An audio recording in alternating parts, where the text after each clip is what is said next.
Okay, so good day. So topic natin ay finding the GCF using ladder method. So na-discuss na natin yung prime factorization and using listening method. So paki-check na lang yung description sa baba. So kailangan pa rin natin dito gamitin yung divisibility rule. So mahalaga alamin yung mga divisibility rule or divisible ng bawat number. So halimbawa dito, yung ladder method pala, kilala yan sa method na continuous division. Okay, so dito kasi ladder method, yan yung nakagisnan ko ladder method nung nag-aaral pa ako. So 24, sulit natin. Sagutan na natin yung letter A. So meron tayong 24 and 72. So sa 24 and 72, mag-iisip lang tayo ng factors or number na kayang i-divide yung 24 and 72. So, papasok na dito yung divisibility rule. So, divisible sa 2 yung 24. So, we have 12 and 36. Ayan. So, divisible pa rin siya sa 2. Then, di-divide natin both side by 2. So, 12 divided by 2 is 6. And 36 divided by 2 is 18. So, hindi tayo titigil hanggat hindi pa natin nare-reduce sa lowest term yung dalawang number. So 6 and 18 divisible siya sa 3. So 6 divided by 3 is 2 and 18 divided by 3 is 6. So divisible pa rin siya sa 2. Kasi yung 2 tsaka 6 divisible sa 2 yan. So 2 divided by 2 is 1 and 6 divided by 2 is 3. So paano kunin yung GCF? Ito yon. Mumultiply natin siya lahat. So 2 times 2 is 4 times 3 is 12 times 2 is 24. So ang GCF is 24. Okay? So dito pala, kahit anong maisip ninyo, ganun pa rin ang kalalabasan. Halimbawa, 24 and 72, naisip nyo ay 8, pwede naman 8. So natira dito 3 and 72 divided by 8 is 9. Then, divisible sa 3. So 3 divided by 3 is 1 and 9 divided by 3 is 3. So ito times pa rin natin ito. So 8 times 3 is 24. Same process pa rin. Kumbaga dito, kahit anong number ang una nyong maisip, basta divisible at tama yung pagkaka-divide natin, tama yon. Kahit magkakaiba.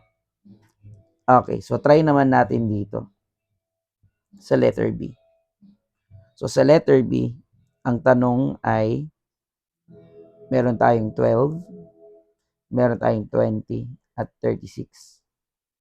So dito medyo mahirap kasi tatlong number.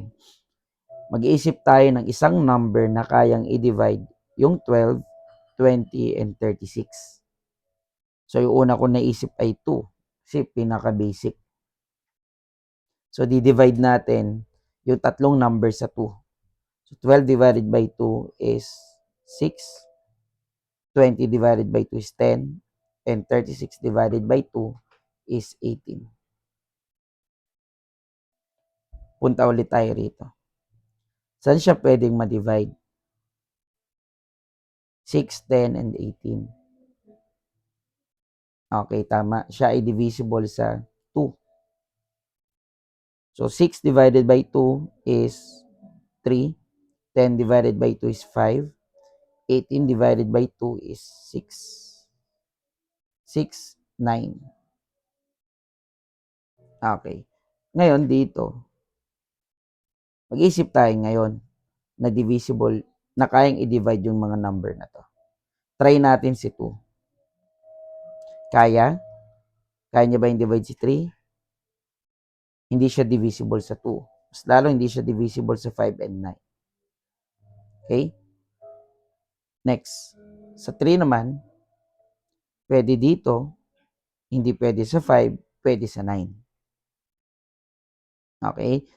So, mas lalong hindi pwede ang 4. Try natin sa 5. Hindi siya pwede dyan. Pwede sa 5, pero hindi pwede sa 9. So, 5 hindi pwede. Okay? 6, hindi pwede yan. Mas lalo ito at hindi siya divisible. 7, ganun din, wala lahat. 8, wala lahat. Sa 9, 3, hindi pwede. 5, hindi pwede. 9 lang.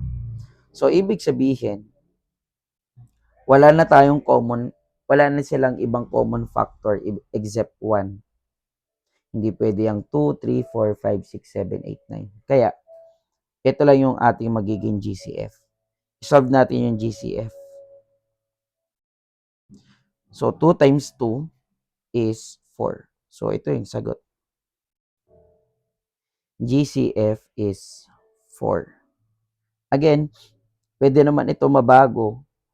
Kung ang naisip mo kagad ay 36, mas maganda. Ay 4. Ayan. Kung maisip nyo kagad ay 4, mas okay. So, 12 divided by 4 is 3. 20 divided by 4 is 5. And 36 divided by 4 is 9. So, parehas pa rin na iisa ang sagot. Kahit magkaiba siya. Okay. Last, letter C. Last natin, letter C. We have 6 and 11. Okay. So, natandaan ninyo yung last part na ginawa natin. So, nag-isip tayo ng divisibility rule, di ba? Ito yung 2, kaya, divisible sa 2, pero hindi sa 11. 3, kaya to, hindi pwede dyan. 4, hindi parehas. 5, 6, okay. 7, hindi pwede. 8, hindi rin pwede. 9, parehas hindi. 10, parehas hindi. 11. So, kung mapapansin nyo, wala na silang common factor. So, ano kaya magiging GCF natin? Okay, automatic siya na 1. Ibig sabihin, nasa lowest term na kagad yung given. Hindi na natin siya mapapababa. Hindi na natin siya mapapareduce. Kaya, ang GCF ng letter C ay 1. Okay. So, pakipanood na lang din yung GCF using listing method and prime factorization. Pero para sa akin kasi, ladder method ang pinakamadali sa lahat. Okay, so yun lang. Sana makatulong sa inyo. Salamat.